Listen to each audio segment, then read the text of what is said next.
ঠাম্মা তুমি এই আমের পাতা এটা কি করছো গো?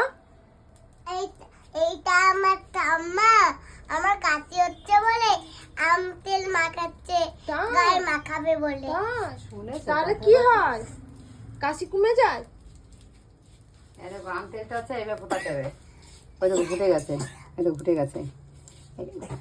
এই তেলটা বাটিতে ঢেলে তেলটা ঠান্ডা করে হাতের তালুয় নিয়ে গরম করে সেটাও পিঠে গা হাত পায়ে পায়ের তালে ভালো করে মাখাতে হবে। সকালবেলা আমি বাড়ি এসেছে 7:30টার সময়। আমি দরজা দিয়ে শুইনি, ও ঠিক জানে যে ঠাম্মা বাড়ি আসবে, কালকে রাতে বলেছে ঠাম্মা বাড়ি আসবে। যে কাজ দেখো কিভাবে কাটছে, তো সকালবেলা একবার আম তেল মাখিয়েছি।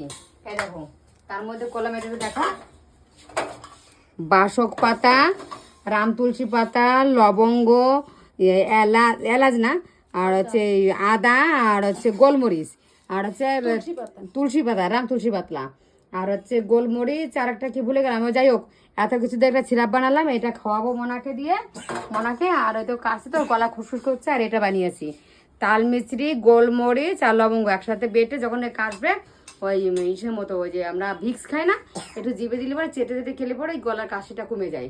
এটা বানিয়ে নিয়েছি। এবার রাম তেলটা মাখাবো। মেয়েরা কি কষ্ট পাচ্ছে দেখো, ও শোনা।